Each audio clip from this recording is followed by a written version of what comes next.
What's up, everybody? It's the GOAT. Okay, so it's the 15th of November as of recording this. We've known now for more or less a week that Donald Trump is going to be the President of the United States, and still, there are riots and chaos in numerous U.S. cities. If it's not 10,000 people. Right. And you've covered plenty of these, and you have a pretty good perspective on these things. Scott, have you noticed anything with police tactics? I know last night they were splitting the crowd up and trying to get them into small, controlled groups. We're not seeing that at all today. No, not at all. Trace, come back out and come to where the crowd is gathering because it's really growing very quickly. No, we haven't seen anything as far as tactics are concerned to split the crowd up. Everything is moved very peaceful. And in the route, though, we didn't expect, as I mentioned earlier, which was somewhat confusing because I think it would have been easier if it stayed on the route they originally decided to go. It made several turns that we didn't think it would. But as far as tactics are concerned, we haven't seen them have to really move into the crowd. We haven't seen the police really participate too much, and I think that is the key. So, are these protests valid? Well, I would have to say yes. Here in Europe and the United States, we live in a democratic society. One of the core values of our society is the right to protest and say whatever it is that you want to say, whenever and however you wish to say it. So, in theory, I see absolutely nothing wrong with what these protesters are doing. They are discontent with the direction they feel their leadership is going and are speaking out about it, and they have every right to do that. Whether I agree or disagree with them in their protest is irrelevant to the fact that I acknowledge their right to do so, and will speak out for them and protect them as much as I can in doing so. That said, however, as I'm sure you already know and as I'll showcase in just a moment, some of these protests have moved out of the realm of free speech and into lashing out at public and private property, clashing with police, and in general being a nuisance to the public and causing a global media circus.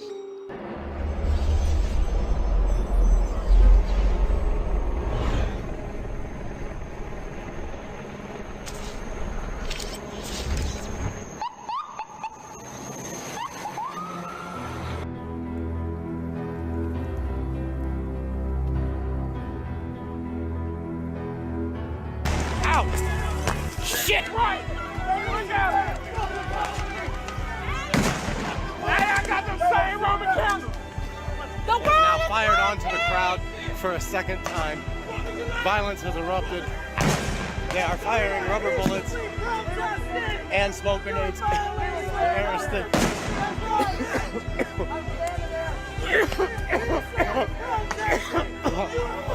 Now they are firing them into the neighborhoods, into the back of people's houses.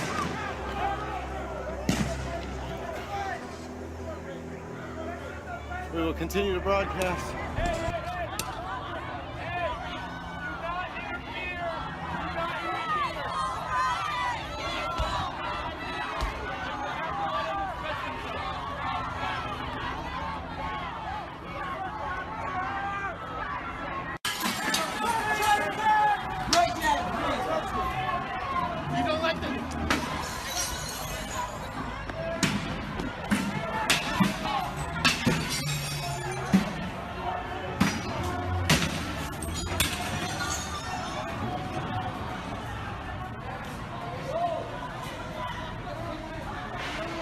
These actions are absolutely reprehensible and vile.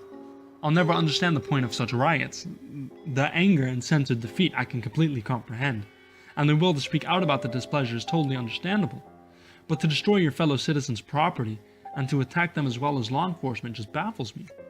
I wonder if these people realize that instead of rallying support for their cause, they are doing the exact opposite by causing discord and tension between them and the people not directly involved in the protests, as well as showing themselves to be irrational and uncontrollable. I do not wish to paint the fence with broad strokes, but these rioters are giving the actual peaceful protesters, the people who merely wish to speak their mind and are trying to vent their frustrations in a calm and civilized manner, a bad name. It's now hard to talk about the protests without a vision of madness and destruction being the first thing to come to mind, and it's a shame. With it noted that I do believe it is these people's right to their protest and to make their wishes and frustrations known, I can hardly consider these protests to be rational. Rather, I find them to be quite unreasonable and hypocritical. The current electoral system in the US might or might not be ideal. I'd certainly say it has its pros and cons from what I know myself. But the fact is that it has been the system used more or less since the founding of the United States almost 250 years ago. To suddenly say it's unfair and undemocratic simply because a man you disagree with and consider to be dangerous is quite absurd. It's hard to believe that these same people who are protesting that point now would be protesting that very point had Hillary Clinton won the election instead. Granted, Hillary did win the popular vote, but the popular vote has never been the deciding factor in US elections. Most say that had the election swung the other way around, that we'd be seeing the same situation, and perhaps even worse from Donald Trump supporters. Whether or not this is true is irrelevant, seeing as that didn't happen, and we currently possess no technology to teleport to parallel dimensions to find out. If the American public wish to change the Constitution and remove the Electoral College, I say that they should do it. Hold a vote and see if the majority will back this decision. However, what's done is done, and Donald Trump has already won this election fair and square. To attempt to take that from him is childish and unfair, even if I can acknowledge his dissatisfaction from an empathetic point of view. Now, I'd like to take a look at some interviews with some of these protesters and respond with my opinion on their views and the situation at hand. So tell me, what do you think this represents? Well, I think this election represents how divided our country is. Oh, yeah. Because from the start of our country, it's always been South versus North, back to when slavery was in our country. And I feel like that tension has never gone away, and now more than ever it's come up in the media. I think this is a very reasonable point of view. The United States has been a very divided country ever since its inception. You had the pro-independence and the British loyalists. As she states, you had the pro-slavery, the anti-slavery. You had the people who were for joining World War II, the Vietnam War, the Korean War, the Afghan Wars, and also those who opposed it. Hell, you even had the pro-impeachment of Bill Clinton and those who thought it was bullshit. America is a divided country, but that's a democracy. Not everyone in the Netherlands agrees on everything, and we're a country with only around 17 million people, compared to the US with a population around 326 million. Of course you're going to be divided. Some on one side, some on the opposing side, and many also in between who either don't care or don't know about what's going on. This is a main reason that I believe that these people have the right to protest and demonstrate for their views. But this is also a reason that the actions of the rioters and vandals absolutely disgusts me. It should be simple to understand that in a democratic society, no side is always going to get their way. Sometimes, concessions will need to be made, and sometimes, regardless what you believe to be right or wrong, you'll lose to the majority. Or, yeah, in this case I guess, the larger governing system which serves as a neutral middleman. It may not seem fair at the moment, but taking a glance back you should be able to put it into perspective and at the very least be able to hang your head and sigh. Well, better luck next time I guess. Part of it was a deep fear of a racist reaction that Donald Trump will reenact harsher stop and frisk laws that will wind up putting so many people back into prison. I understand how you may come to conceive that implementing more police checks and frisking would lead to a higher number of arrests. This seems only logical after all. To sidetrack a little, I think the US should decriminalize all narcotics currently punishable with a prison sentence. Once again looking at the Netherlands, and hell, the majority of European countries in general, you're not going to prison for carrying a user's amount of marijuana or cocaine or whatever have you. You'll probably spend at least a night in jail, have your contraband confiscated from you, and have a hearing in which you'll be sent to a rehabilitation clinic or probation to help rid yourself of your drug habits. It has been shown time and time again that incarceration has little to no effect in preventing future trespasses when it comes to the issues of drug abuse. But that's just one side of it though. I assume that the checks will also, maybe even more so, have to do with the concealment of illegal weapons and firearms, especially in impoverished, gang and criminal-ridden communities. It's because of this I also assume that you call this a racist reaction. However, is this really a bad thing? Should you not be punished for carrying an illegal weapon, regardless of race or skin tone? Should a future crime not be prevented, and is it racist simply because this will probably affect more black communities, due to the abnormally high crime rates in those communities? I would actually call this a good thing, to be quite honest. It seems indisputable to me that this could actually help the communities affected by these high crime rates, by taking potentially dangerous thugs off the street, as well as their weapons and other contraband. I would say it's more important that people who are a danger to others are kept as far away from others as possible, than that the situation be allowed to further manifest and cause even more suffering and destruction, all because some people perceive it to be racist. Or perhaps you believe that it's racist because more black communities will be subjected to these frisks, which also means more police shooting black people who resist arrest. Look, I respect all life equally, but I also believe that 9 out of 10 times, you have your life in your own hands, and it's the decisions you make which decide what kind of outcome will come your way. If you'd rather fight and possibly die than hand over contraband or a concealed weapon and have to pay the price for that, I say that it's on you what happens next, and there's nothing racist about it. White people conceal illegal guns, smoke and sell crack, and are shot by police, justly and unjustly. Trailer parks in the southern states filled with the stereotypical Americans everyone loves to poke fun at will be just as much the duper as a black person. Perhaps not as frequently, once again, due to the crime statistics, but still, all the same, it won't be just black people or just black communities affected by this. Lily, your sign tonight says... Our lives begin to end the day we become silent about the things that matter. If we don't fight, who's going to fight for us? People had to die for freedom where we're at today. We can't just do rallies. We have to fight back. There will be casualties on both sides. There will be, because people have to die to make a change in this world. This is a good one. First, yes, people had to die for the freedoms we have today. A part of that freedom is our freedom of choice through democracy. I understand your frustration, but can you not see you're blowing this a bit out of proportion? The Electoral College, at least as my understanding has it, is in place to ensure a large and densely populated state, like Texas or California for example, doesn't get all the say over all the states in the Union simply because they have larger populations. This is why the popular vote is more often than not ignored, and smaller, less densely populated states can end up making or breaking your campaign. Trump made a good call spreading himself out among the smaller and often traditionally blue states to win them over and get more electoral votes, rather than waste time in larger states which are traditionally blue, like California, in which he stood no chance of winning the state over, just to try and win over the masses there. This is the system that the founding fathers of America fought for.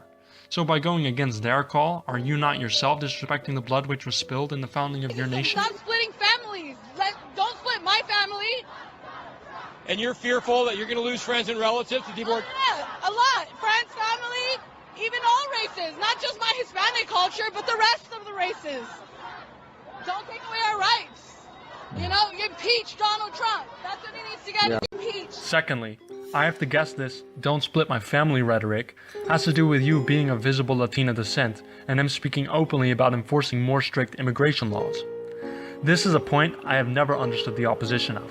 Most countries around the world guard their borders like madmen, even the countries from which the US receives most of her immigrants.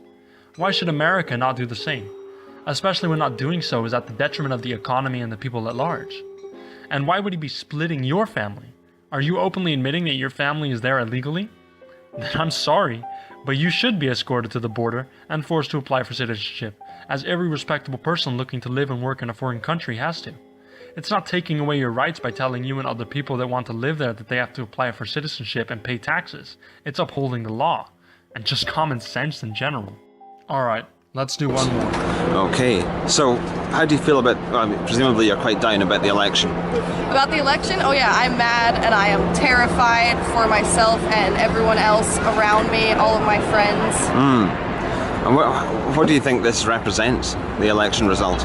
I think that the election results represent the fact that America is super bigoted. I mean, we were built on the genocide of my people and the enslavement of another race, black people, and it just reflects how white supremacy is so prevalent today and how misogyny is so prevalent and how there's just so much hate and no chill. This right here is a pretty good example of why the left is losing support, and losing support fast. Yes, the slaughter of the Native Americans is a horrible, historical fact. However, what does this have to do with modern-day Caucasians? Most people I know have never even seen an indigenous American, never mind killed one or done them harm in any way. Good on you for playing the victim card when it holds zero relevancy to the matter at hand though, and is in no way proof of how bigoted Americans are. In fact, I'd be willing to bet that if that had happened today, the large majority of Americans would have spoken up about how the natives were being treated. Unless, of course, your government managed to convince them that they were terrorists. Then it might have been, "No damn filthy indigens." Yes, and once again, the enslavement of the Africans by the Americans and Europeans was horrific, and a fact that most of us would actually rather move on from. But of course, people need to play the victim card when it once again has zero relevancy on why America is so bigoted today. And yeah, well, while I can't defend Trump in that I've never heard him say anything inherently racist, I can't defend him there. He does come across as at least a little bit misogynistic, at least in my opinion then. What, with all the pussy grabbing and such. But honestly, is this a reflection of most men? I don't think so. Sure, some, maybe even a large portion, but not all. Hashtag not all. And lastly, what are you afraid of again? You've given no examples that show that America as a whole, or the American system in any way, is bigoted. Sure, there are bigots. There are bigots everywhere. But the fact that some European settlers came along a few hundred years ago with black people in chains and started killing Native Americans is in no way a reflection of the American public today. At least, you've given me no reason to believe that, other than the fact that the candidate you wanted to win lost to someone that you apparently think is bigoted, racist, and probably is misogynistic. I'll give you that one. Alright, well, this has been my first video here on YouTube. I'm sure I'll get better with practice. If you enjoyed this and wish to follow my progress, please subscribe. If you wish to suggest subjects or videos that you'd like me to do a commentary on, please join my Facebook group. Good day. The goat is out.